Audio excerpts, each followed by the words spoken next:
सीमा कुमारे के लांग दिहलू चोर चाचर सब धांग दिहलू देह कैसे पवित्र बनइबू अरे कतनो तू गंगा नहइबू बाकी छिनरी कहइबू कतनो तू गंगा नहइबू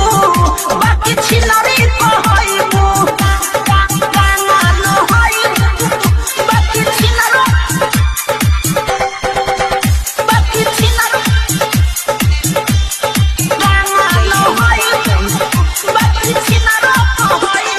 कतनो ससुरावा में खइबू रे क्रिया नासल बुझा जाई तोहरो रे दिरिया नासल बुझा जाई तोहरो रे दिरिया कतनो ससुरावा में खइबू रे क्रिया नासल बुझा जाई तोहरो रे दिरिया।